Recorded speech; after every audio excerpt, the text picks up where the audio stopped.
വാർത്തകളിലേക്ക് വിശദമായി ആദ്യം വേദനിപ്പിക്കുന്ന വാർത്തയാണ്. അതിരപ്പള്ളിയിൽ നിന്ന് കോടനാട് എത്തിച്ച കൊമ്പൻ ചരിഞ്ഞു. മസ്തകത്തിന് പരിക്കേറ്റതിനെ തുടർന്ന് കോടനാട് ആനക്കൊട്ടിലെത്തിച്ച് ചികിത്സയിലിരിക്കെയാണ് ചരിഞ്ഞത്. ബുധനാഴ്ചയാണ് പരിക്കേറ്റ ആനയെ മയക്കുവെടി വെച്ച് പിടികൂടിയത്. വിവരങ്ങളുമായി ജിജീഷ് കരുണാകരനും ആനന്ദ് പുതൂരും ഒപ്പം ചേരും. ആദ്യം ജിജീഷ് കരുണാകരനിലേക്ക്. ജിജീഷ്, ഏറെ വേദനിപ്പിക്കുന്ന വാർത്ത. കാരണം ഏറെ നാൾ ഒരു നിമിഷം പോലും മസ്തകത്തിലേക്ക് തുമ്പിക്കൈ നീട്ടാതെയില്ല. അത്രമേൽ വേദനിച്ച് കാട്ടിൽ അലഞ്ഞു നടന്ന ആനയെ ഒരു തവണ ചികിത്സിച്ചു. പക്ഷേ മുറിവ് ആഴത്തിലേക്ക് പോയി. വീണ്ടും ചികിത്സിച്ചു. അതിനായി മയക്കുവെടി വെച്ച് പിടികൂടി കോടനാട്ടെത്തിച്ചു. ചികിത്സ തുടരുകയായിരുന്നു. എന്താണ് ഇപ്പോൾ കിട്ടുന്ന വാർത്ത? കൃഷ്ണരാജ്, ബുധനാഴ്ചയാണ് ആനയെ കൊമ്പനെ ഇവിടെ എത്തിച്ചത്, കോടനാട് എത്തിച്ചത്. അപ്പോൾ തന്നെ ഡോക്ടർമാർ അരുൺ സക്രെ അടക്കം പറഞ്ഞിരുന്നത് ആനയുടെ ഒരു സ്ഥിതി കൂടുതൽ പഴുപ്പ് കയറുന്ന സാഹചര്യമാണ്. അതിനെ പിടികൂടിയപ്പോൾ തന്നെ, മയക്കുവെടി വെച്ച് പിടികൂടിയപ്പോൾ തന്നെ കൂടുതൽ ആ പഴുപ്പുകൾ നീക്കം ചെയ്യാനും പുഴുക്കൾ ഉണ്ടായിരുന്നു, ഒരുപാട് പുഴുക്കൾ ഉണ്ടായിരുന്നു. പഴുപ്പ് വേറെ ഭാഗത്തേക്ക് കയറി പോയിട്ടുണ്ട്. മാത്രമല്ല, നിലവിലെ സാഹചര്യത്തിൽ അതും പ്രധാനമായും മസ്തിഷ്കത്തെ ബാധിക്കാത്തത് കൊണ്ട് മാത്രമാണ് കൂടുതൽ ഗുരുതരാവസ്ഥ പോകാതിരുന്നത് എന്നടക്കമുള്ള കാര്യങ്ങൾ ഡോക്ടർമാർ പറഞ്ഞിരുന്നു. എന്നാൽ ഇപ്പോൾ ഏറ്റവും പ്രധാനമായും ബാധിച്ചിരിക്കുന്നത് ശ്വാസോച്ഛ്വാസം എടുക്കുന്നതിനുള്ള പ്രശ്നങ്ങൾ തന്നെയായിരുന്നു. കാരണം സൈനസിനാണ് ഇത്തരത്തിലുള്ള ഒരു ആഴത്തിലുള്ള മുറിവ് പറ്റിയത്. ആനകൾ കൊമ്പന്മാർ തമ്മിലുള്ള ഏറ്റുമുട്ടലിൽ ആഴത്തിലുള്ള 2 മുറിവുകളായിരുന്നു. ആ 2 മുറിവുകൾ ചേർന്ന് ഒറ്റ വലിയ ആഴത്തിലുള്ള മുറിവായി മാറി. അത് സൈനസ് ആയതുകൊണ്ട് തന്നെ വലിയ ദ്വാരം അവിടെ രൂപപ്പെട്ടിരുന്നു. ആനയ്ക്ക് ശ്വസിക്കാൻ നന്നേ ബുദ്ധിമുട്ടുന്ന ഒരു സാഹചര്യം അത്തരത്തിൽ ഉണ്ടാവുകയും ചെയ്തു. ശ്വാസം എടുക്കുന്നത് ശ്വാസകോശത്തിലേക്ക് കൊണ്ടുപോകുന്നതിന് അടക്കമുള്ള ബുദ്ധിമുട്ടുകൾ ഉണ്ടായിരുന്നു. അത്തരം ഗുരുതരാവസ്ഥയിലേക്ക് നീങ്ങുന്നു കഴിഞ്ഞ ദിവസങ്ങളിൽ മാറുകയായിരുന്നു. ഇത് തന്നെയാണ് ഏറ്റവും ഒടുവിൽ മരണത്തിലേക്ക് നയിച്ചത് എന്ന് തന്നെയാണ് പ്രാഥമികമായി വെറ്റിനറി ഡോക്ടർമാർ, അവിടെ ആനയെ മുഴുവൻ സമയം പരിചരിക്കാനുണ്ടായിരുന്ന വെറ്റിനറി ഡോക്ടർമാർ നൽകുന്ന ഒരു വിവരവും അത് തന്നെയായിരുന്നു. കാരണം ഇവിടെ കോടനാട് എത്തിച്ചപ്പോൾ മുതൽ വലിയ തോതിലുള്ള പരിചരണവും ചികിത്സയും എല്ലാം നൽകാനുള്ള ശ്രമങ്ങളിൽ തന്നെയായിരുന്നു വനം വകുപ്പും ഒപ്പം തന്നെ വെറ്റിനറി ഡോക്ടർമാരുടെ സംഘവും എല്ലാം ഉണ്ടായിരുന്നത്. അവിടെ എത്തിയപ്പോൾ മുതൽ തന്നെ കൂടുതൽ ചികിത്സയിലേക്ക് കടക്കുകയും എല്ലാം ചെയ്തു. എന്നാൽ ഗുരുതരാവസ്ഥ അത് ഒരു പ്രശ്നം തന്നെയായിരുന്നു. കാരണം കഴിഞ്ഞ ജനുവരി 15-ാം തീയതി മുതൽ, ജനുവരി പകുതി മുതൽ തന്നെ ആനയെ ഇത്തരത്തിൽ പരിക്കേറ്റ നിലയിൽ അതിരപ്പള്ളിയിൽ കാണുന്നതാണ്. ഒരു തവണ ചികിത്സ നൽകി, പ്രാഥമികമായ ചികിത്സ നൽകി വിട്ടയക്കുകയായിരുന്നു. എന്നാൽ ആ മുറിവ് വീണ്ടും വർദ്ധിക്കുന്നു എന്ന് തോന്നിയപ്പോഴാണ് മയക്കുവെടി വെച്ച് പിടികൂടി തന്നെ ചികിത്സിക്കുക, കോടനാട് എത്തിച്ച് വിദഗ്ധമായ ചികിത്സ നൽകുക എന്നൊരു തീരുമാനമെടുത്തത്. അതിനായി പ്രത്യേകമായി കഴിഞ്ഞ ദിവസം ബുധനാഴ്ച കൊണ്ടുവന്നതിന് ശേഷം വ്യാഴാഴ്ച പ്രത്യേക സമിതി തന്നെ, വിദഗ്ധ ഡോക്ടർമാരുടെ ഒരു സമിതി തന്നെ രൂപീകരിച്ചിരുന്നു. ഈ ചികിത്സയ്ക്ക് വേണ്ടി ഒരു ചികിത്സാ പദ്ധതി എല്ലാം തന്നെ തയ്യാറാക്കുകയും എല്ലാം ചെയ്തു. നേരത്തെ DFO ആർ ലക്ഷ്മി അടക്കം വ്യക്തമാക്കിയിരുന്നത് ആനയ്ക്ക് മുറിവ് ആഴത്തിലുണ്ട്, എന്നാൽ വലിയൊരു ശാരീരിക അവസ്ഥയിലേക്കോ ഗുരുതരാവസ്ഥയിലോ ആണ് എന്ന് ആ ഘട്ടത്തിൽ പറയാൻ കഴിയില്ല എന്നായിരുന്നു മാധ്യമങ്ങളോടക്കം DFO പ്രതികരിച്ചിരുന്നത്. അത്തരത്തിൽ തന്നെയായിരുന്നു ആനയുടെ സ്ഥിതി. എന്നാൽ ഇത് ആന വലിയ തോതിൽ പ്രശ്നങ്ങളെ അഭിമുഖീകരിക്കുന്നുണ്ട്, അവശത ഉണ്ട് എന്ന് തെളിയിക്കുന്ന ഒരു സംഭവങ്ങൾ തന്നെയായിരുന്നു കോടനാട് എത്തിച്ചതിന് ശേഷവും ഉണ്ടായിരുന്നത്. കാരണം മയക്കം വിട്ടുമാറുമ്പോൾ സാധാരണ നിലയ്ക്ക് ആനകൾ ആ കൂടിൽ ഇടിച്ച് വലിയ തോതിൽ മസ്തകം കൊണ്ട് ഇടിച്ച് എല്ലാം തന്നെ പ്രശ്നങ്ങൾ ഉണ്ടാക്കുക, അസ്വസ്ഥത പ്രകടിപ്പിക്കുകയും എല്ലാം തന്നെ പതിവായിരുന്നു. എന്നാൽ സാധാരണ നിലയിൽ നിന്ന് വ്യത്യസ്തമായി ഇവിടെ പിടികൂടിയ കൊമ്പൻ പൂർണ്ണമായും തന്നെ ശാന്തനായി അവിടെ നിലയുറപ്പിച്ചു. ക്ഷീണിതരായിരുന്നു. പതിവിൽ കവിഞ്ഞ, അല്ലെങ്കിൽ ഈ ഒരു അതിരപ്പള്ളിയിൽ ഉണ്ടായിരുന്നതിൽ കൂടുതൽ അവശതയിലേക്ക് അത് നീങ്ങുകയും ചെയ്തു. പൂർണ്ണമായും തന്നെ ചികിത്സ ഫലിക്കാതെ വരുന്ന ഒരു സ്ഥിതിയിലേക്കാണ് ഇതെല്ലാം പോയത്. കാരണം പഴുപ്പ് ഉള്ളിലേക്ക് കൂടുതൽ ആഴത്തിലേക്ക് മുറിവിൽ ബാധിക്കുന്നു.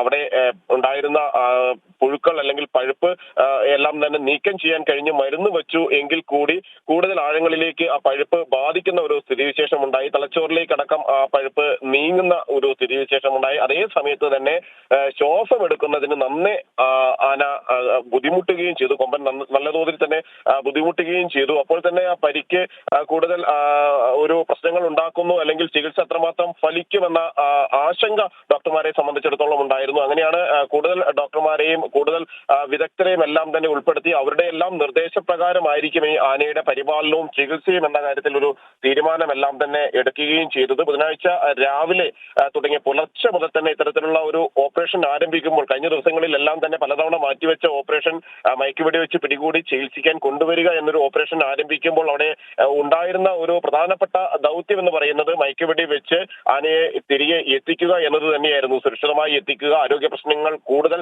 വരാതെ ഇവിടെ കോടനാട് എത്തിച്ച് അഭയാരണ്യത്തിൽ എത്തിച്ച് ചികിത്സ നടത്തുക എന്നത് തന്നെയായിരുന്നു. ഏതാണ്ട് ആ ദൗത്യം അവിടെ പൂർണ്ണമായും വിജയകരമായി തന്നെ മുന്നോട്ട് പോവുകയായിരുന്നു. അപ്പോഴാണ് ഈ ദാരുണമായ ഒരു അന്ത്യത്തിലേക്ക് ആന ചെരിയുന്ന സ്ഥിതിയിലേക്ക് കാര്യങ്ങൾ പോകുന്നത്. കാരണം അന്ന് രാവിലെ പുലർച്ചെ മുതൽ ആരംഭിച്ച ഓപ്പറേഷൻ 7:15 മയക്കുവെടി വെക്കാൻ കഴിയുന്നു.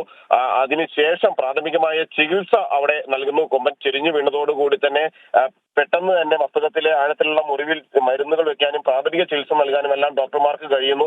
അധികം വൈകാതെ തന്നെ വെറ്റിനറി ആംബുലൻസിൽ ഇവിടെ എത്തിക്കുന്നു. 10:45 എത്തിക്കുന്നു.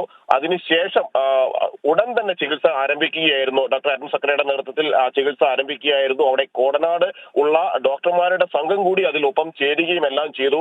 മാത്രമല്ല പിന്നീട് തൊട്ടടുത്ത ദിവസം പ്രത്യേകം യോഗം ചേർന്ന് ഈ ഡോക്ടർമാരുടെ ഒരു വിദഗ്ധ സംഘത്തെ വെറ്റിനറി ഡോക്ടർമാരുടെയും ആന പരിപാലനത്തിൽ വിദഗ്ധരായവരുടെയും എല്ലാം തന്നെ ഒരു പാനൽ രൂപീകരിച്ചുകൊണ്ട് വിദഗ്ധ ചികിത്സ നൽകുക എന്നൊരു ഘട്ടത്തിലേക്ക് പോവുകയും എല്ലാം ചെയ്തിരുന്നു. ആ ഒരു സാഹചര്യത്തിലാണ് ഇത്തരത്തിൽ ശ്വാസമെടുക്കുന്നതിന്റെ പ്രശ്നങ്ങൾ, സൈനസിനെ ബാധിച്ചിരിക്കുന്ന ആ മുറിവ് അത് കൂടുതൽ ആഴങ്ങളിലേക്ക് പോകുന്നു, പഴുപ്പ് കുറയാത്ത സ്ഥിതി ഉണ്ടാകുന്നു, ശ്വാസം എടുക്കുന്നതിന്റെ ഒരു ബുദ്ധിമുട്ട് അതിനെ കാര്യമായി തന്നെ ബാധിക്കുന്നു, സൈനസിലേറ്റ മുറിവ് കൂടുതൽ ഗുരുതരമാവുകയും എല്ലാം ചെയ്യുകയും ചെയ്തത്. അങ്ങനെയാണ് എല്ലാ ദൗത്യ ശ്രമങ്ങളെയും അവസാനം നിഷ്ഫലമാക്കിക്കൊണ്ട് നിശബ്ദ ജീവി വിട പറഞ്ഞു പോകുന്ന ഒരു സാഹചര്യത്തിലേക്ക് പോവുകയും ചെയ്തത്. അങ്ങനെ കൊമ്പനെ സംബന്ധിച്ചിടത്തോളം അതിനെ എങ്ങനെയും ജീവൻ തിരിച്ചു കൊണ്ടുവരാം. 1-2 മാസത്തെ ചികിത്സയിലൂടെ പൂർണ്ണമായും രോഗം ഭേദമാക്കാം, ഈ പരിക്ക് ഭേദമാക്കാൻ കഴിയും. പിന്നീട് എന്ത് ചെയ്യണമെന്നതടക്കമുള്ള കാര്യങ്ങൾ അന്ന് ആ സമയത്ത് തീരുമാനമെടുക്കാനുള്ള ഒരു ഘട്ടത്തിൽ തന്നെയായിരുന്നു ഉണ്ടായിരുന്നത്. വനം വകുപ്പും DFOയും എല്ലാം തന്നെ ഉണ്ടായിരുന്നത്. 2 മാസം തുടർച്ചയായ ചികിത്സ അനിവാര്യമാണ് എന്ന കാര്യം ഡോക്ടർമാർ വിധി എഴുതുകയും ചെയ്തിരുന്നു. എന്നാൽ ഇത്ര വേഗത്തിൽ ആ പരിക്ക് കൂടുതൽ ഗുരുതരമാവുകയും. ഞാൻ വരാം ആനന്ദ് പുതൂരിലേക്ക്. ആനന്ദ്, ഒരു തവണ ചികിത്സ നൽകിയതാണല്ലോ. ഇതിപ്പോൾ കൊമ്പനെ വളരെ അങ്ങനെ ജീവിക്കാൻ അനുവദിക്കണമെന്ന ആഗ്രഹത്തോടെ തന്നെയാണ് ഈ ചികിത്സ നൽകാനായി മയക്കുവെടി വെച്ചതും കോടനാട്ട് എത്തിച്ചതും ഒക്കെ ശരി തന്നെ. പക്ഷേ ആദ്യവട്ടം പിഴച്ചുവോ? കൃഷ്ണരാജ്, ഡോക്ടർ അരുൺ സക്രിയ പറഞ്ഞതനുസരിച്ച് ആദ്യഘട്ട ചികിത്സ എന്ന് പറയുന്നത് അതേ രീതിയിൽ തന്നെയാണ് കൊടുക്കേണ്ടതെന്നാണ് അദ്ദേഹം അന്ന് പറഞ്ഞ പ്രധാനപ്പെട്ട കാര്യം. കാരണം ഇത്തരത്തിൽ ക്രോളിലേക്ക്, അതായത് ഈ കൂട്ടിലിട്ട് ചികിത്സിക്കുക എന്ന് പറയുന്നത് വന്യമൃഗങ്ങളെ സംബന്ധിച്ചിടത്തോളം അത് അവസാന ഘട്ടത്തിലേക്കുള്ള ഒരു മാർഗമാണ്. അതുകൊണ്ട് ആദ്യഘട്ടം എന്ന് പറയുന്നത് എല്ലായ്പ്പോഴും ഈ രീതിയിൽ തന്നെയാണ് ചികിത്സിക്കേണ്ടതെന്നാണ് അദ്ദേഹം അന്ന് വ്യക്തമാക്കിയിട്ടുള്ള ഒരു പ്രധാനപ്പെട്ട കാര്യം. അരുൺ സക്രിയയുടെ തീർച്ചയായിട്ടും അദ്ദേഹത്തിന്റെ ഒരു അനുഭവ പരിചയവും അതുപോലെ തന്നെ അദ്ദേഹത്തിന്റെ ഒരു വൈദഗ്ധ്യത്തെയും തീർച്ചയായിട്ടും നമ്മൾ എടുത്തു പറയേണ്ടതുണ്ട്. എന്തായാലും അദ്ദേഹം അന്ന് വ്യക്തമാക്കിയത് അതേ കാര്യം തന്നെയാണ്. അദ്ദേഹം പറഞ്ഞ മറ്റൊരു പ്രധാനപ്പെട്ട കാര്യം, ആദ്യഘട്ട ചികിത്സയിൽ ഏതാണ്ട് 2 ആഴ്ചയോളം ഇത്തരത്തിൽ മികച്ച ഒരു ഫലം ഉണ്ടായിരുന്നു, മികച്ച റിസൾട്ട് ഉണ്ടായിരുന്നു. പക്ഷെ അതിനുശേഷമാണ് ഇത്തരത്തിൽ ഈ ആന പ്രത്യേകിച്ച് ഈ മസ്തകത്തിലേക്ക് മണ്ണ് വാരിയിടുന്നത്. അത് മുറിവിനെ ഉണങ്ങുന്നതിൽ നിന്ന് തടയുകയും കൂടുതൽ ഇടങ്ങളിലേക്ക് വ്യാപിക്കാനുള്ള ഒരു സാധ്യത അതുമൂലം ഉണ്ടായതുകൊണ്ടാണ് അദ്ദേഹം പറഞ്ഞത്. എന്തായാലും വീണ്ടും 2ാം ഘട്ട ചികിത്സയിലേക്ക് എത്തുമ്പോഴും ഈ സമയദൈർഘ്യം ഉണ്ടായി എന്നുള്ള കാര്യത്തിൽ തർക്കമില്ല. പ്രത്യേകിച്ച് ഈ കൂടുണ്ടാക്കാനുള്ള ദിവസങ്ങൾ കുറച്ച് വൈകിയിരുന്നു. അതുപോലെ തന്നെ വേണ്ട വിധത്തിൽ പക്ഷേ വനംവകുപ്പ് ഈ ചികിത്സയ്ക്കുള്ള എല്ലാ സംവിധാനങ്ങളും ഒരുക്കിയിരുന്നു എന്ന് നമുക്ക് വേണമെങ്കിൽ പറയാം. പ്രത്യേകിച്ച് ഇത്തരത്തിൽ ഇപ്പോൾ DFOയുടെ ഔദ്യോഗികമായിട്ടുള്ള ഒരു പ്രതികരണം വന്നിട്ടുള്ളത് ഇന്ന് രാവിലെ വരെ ആന ഭക്ഷണവും വെള്ളവും കഴിക്കുകയും മരുന്നുകളോട് വളരെ അതാണ് ഗോകുൽ. ഈ കഴിഞ്ഞ ദിവസം നവമാധ്യമങ്ങളിലൂടെ പ്രചരിക്കുന്ന ഒരു ദൃശ്യമുണ്ടായിരുന്നു. ഈ പുല്ല് കൊണ്ട് കൊടുക്കുമ്പോൾ അത് ആവോളം വാങ്ങി കഴിക്കുകയാണ്. സാധാരണ കാട്ടാനകളൊന്നും അത്ര പെട്ടെന്ന് മെരുങ്ങാറില്ല കൂട്ടിൽ കൊണ്ടിട്ടാൽ. അക്രമാസക്തമാകുന്ന നമ്മൾ പലവട്ടം ദൃശ്യങ്ങളിലൂടെ കണ്ടിട്ടുള്ളതാണ്. പക്ഷേ ഇത് വളരെ സൗമ്യമായി തന്നെ പെരുമാറി ഭക്ഷണം എടുത്തു എന്ന വാർത്ത വളരെ സന്തോഷിപ്പിച്ചതായിരുന്നു. അപ്പോൾ അതൊക്കെ നൽകിയ സൂചന വളരെ പെട്ടെന്ന് ഇണങ്ങി ചികിത്സ പൂർത്തിയാക്കി കാട്ടാന സജീവമാകും എന്നതായിരുന്നു. തീർച്ചയായിട്ടും. അതായത് എല്ലാവരും പ്രതീക്ഷിച്ചിരുന്നു, നമ്മളടക്കം പ്രതീക്ഷിച്ചിരുന്നു ആന തിരികെ ജീവിതത്തിലേക്ക് തന്നെ മടങ്ങി വരുമെന്നായിരുന്നു. പക്ഷേ ഓരോ ഘട്ടങ്ങളിലും ഈ അതുമായി ബന്ധപ്പെട്ട അധികൃതർ പറഞ്ഞിരുന്ന പ്രധാനപ്പെട്ട ഒരു കാര്യം 30% മാത്രമാണ് ഇത്തരത്തിൽ ആന മടങ്ങി വരാനുള്ള ഒരു സാധ്യത എന്ന് പറഞ്ഞിരുന്നു. അതിനുശേഷമാണ് ഈ രണ്ടാം ഘട്ട ഇത്തരത്തിലുള്ള ആനയെ പിടികൂടാനുള്ള ശ്രമങ്ങൾ ആരംഭിച്ചതും. എങ്കിലും പക്ഷേ ആനയുടെ പ്രത്യേകിച്ച് കൂടിനകത്ത് തന്നെ ആന മറ്റു ബുദ്ധിമുട്ടുകൾ ഉണ്ടാക്കുന്നില്ല, ഭക്ഷണം എടുക്കുന്നുണ്ട്. ഇന്ന് രാവിലെ അടക്കം അത്തരത്തിൽ ഭക്ഷണം കഴിക്കുകയും അതുപോലെ തന്നെ മരുന്നുകളോട് വളരെ അനുകൂലമായി പ്രതികരിക്കുകയും ചെയ്തിരുന്നു എന്നാണ് DFO പറയുന്നത്. പക്ഷേ ഈ ഡോക്ടർമാർ ചികിത്സിച്ച് മാറുന്നതിനിടയ്ക്കാണ് ആന പെട്ടെന്ന് കുഴഞ്ഞു വീഴുന്നുണ്ടായത്. അതായത് ഡോക്ടർമാർ ചികിത്സിച്ചുകൊണ്ടിരിക്കെ ആന പെട്ടെന്ന് കുഴഞ്ഞു വീഴുകയാണ് ഉണ്ടായത്. ഹൃദയാഘാതമാണ് മരണമെന്നാണ് പ്രാഥമികമായിട്ടുള്ള ഒരു നിഗമനമെന്നാണ് DFO അറിയിക്കുന്നത്. പക്ഷേ പോസ്റ്റ്മോർട്ടത്തിന് ശേഷം മാത്രമേ കൂടുതൽ വിശദ വിവരങ്ങൾ അറിയാൻ സാധിക്കുകയുള്ളൂ എന്നും പറയുന്നുണ്ട്. എന്നാലും അല്പസമയത്തകം തന്നെ അത്തരത്തിലുള്ള നടപടിക്രമങ്ങളിലേക്ക് കടക്കും. എന്തായാലും കേരളത്തിലെ കണ്ണീരിലാഴ്ചക്കൊണ്ട് തന്നെയാണ് അതിരപ്പിള്ളി കൊമ്പൻ ഇപ്പോൾ നമ്മളെ വിട്ടുപോയത്. വളരെ നാടകീയമായിട്ടുള്ള രംഗങ്ങൾ, വളരെ ആ കാടിന്റെ സ്നേഹം മുഴുവൻ അറിയുന്ന ചില രംഗങ്ങൾക്കടക്കം കേരളം സാക്ഷിയായിട്ടാണ്. ഏഴാറ്റുമൂന്ന് ഗണപതി വരുന്നു, ഈ കൊമ്പനെ താങ്ങി നിർത്താനുള്ള ശ്രമങ്ങൾ നടത്തുന്നു. തീർച്ചയായിട്ടും എല്ലാവരുടെയും കണ്ണ് തുറപ്പിക്കുകയും കണ്ണ് നനപ്പിക്കുകയും ചെയ്ത ചില നിമിഷങ്ങളായിരുന്നു. അതിവൈകാരികമായിട്ടുള്ള മുഹൂർത്തങ്ങളിലൂടെ ആയിരുന്നു കഴിഞ്ഞ കുറച്ച് ദിവസങ്ങൾക്ക് മുമ്പ് കേരളം കടന്നുപോയത്. പക്ഷെ നിർഭാഗ്യവശാൽ ഈ കൊമ്പനെ ജീവിതത്തിലേക്ക് മടങ്ങി വരാൻ സാധിച്ചില്ല എന്ന് പറയുന്നത് തീർച്ചയായിട്ടും വളരെ സങ്കടമുണ്ടാക്കുന്ന ഒരു കാര്യം തന്നെയാണ് കൃഷ്ണരാജ്. ജിജീഷ്, വളരെ അപ്രതീക്ഷിതമായൊരു വാർത്ത കൂടിയായിരുന്നു ഇത്. കാരണം മുറിവുണ്ടെന്നും അത് ആഴത്തിലാണെന്നും ചികിത്സിച്ചാൽ ഭേദമാകും എന്നും ഒക്കെയുള്ള പ്രതീക്ഷകൾ പങ്കുവയ്ക്കപ്പെട്ടിരുന്നുവല്ലോ. ഇന്ന് രാവിലെയും ആന ഭക്ഷണം കഴിച്ചു എന്നാണ് ആനന്ദ് പുതൂരിലൂടെ മനസ്സിലാക്കുന്നത്. ഡോക്ടർമാർ ഇത് പ്രതീക്ഷിച്ചതാണോ? അല്ലെങ്കിൽ ഈ ആദ്യ പ്രതികരണങ്ങളിലൊക്കെ അരുൺ സഖറിയ അടക്കം പറഞ്ഞതെന്താണ്? കൃഷ്ണരാജ, അവരെല്ലാം വലിയൊരു പ്രതീക്ഷയിലായിരുന്നു. അവരെ സംബന്ധിച്ചിടത്തോളം അത് ഡോക്ടർ അരുൺ സഖറിയ ആണെങ്കിലും DFO ആർ ലക്ഷ്മി ആണെങ്കിലും മറ്റേ ഓഫീസർമാരാണെങ്കിലും എല്ലാവരും തന്നെ അവരെ സംബന്ധിച്ചിടത്തോളം അവർ ഏറ്റെടുത്ത ഒരു ദൗത്യം അതവർക്ക് അതുവരെ പൂർത്തിയാക്കാൻ കഴിഞ്ഞു എന്നത് മാത്രമല്ല, ഏതാണ്ട് പൂർണ്ണമായും കൊമ്പനെ ചികിത്സിച്ച് ഭേദമാക്കിക്കൊണ്ട് തുടർ നടപടിയിലേക്ക് പോകുന്ന ഒരു സാഹചര്യം ഉണ്ടാക്കാൻ കഴിയുമെന്ന് തന്നെയുള്ള ഒരു പ്രതീക്ഷയുണ്ടായിരുന്നു. എന്നാൽ അരുൺ സഖറിയ ചില ആശങ്കകൾ തുടക്കം മുതൽ തന്നെ കാര്യമായി പങ്കുവച്ചിരുന്നു. അദ്ദേഹം അങ്ങനെയാണ് മാധ്യമങ്ങളോട് സംസാരിക്കുമ്പോൾ ഒരു കാര്യം പറഞ്ഞിരുന്നത്. ഈ ദൗത്യം പൂർണ്ണമായി എന്ന് പറയുമ്പോൾ ആദ്യഘട്ടത്തിൽ ഇതുവരെയുള്ള കാര്യങ്ങൾ ദൗത്യം പൂർണ്ണമായി എന്നത് മാത്രമാണ് ചിന്തിക്കേണ്ടതുള്ളൂ. അതിനപ്പുറമുള്ള കാര്യങ്ങൾ ചികിത്സയിലൂടെ ഭേദമാക്കേണ്ടതുണ്ട്. അതിന് ഏറെ നടപടി ഉണ്ട്.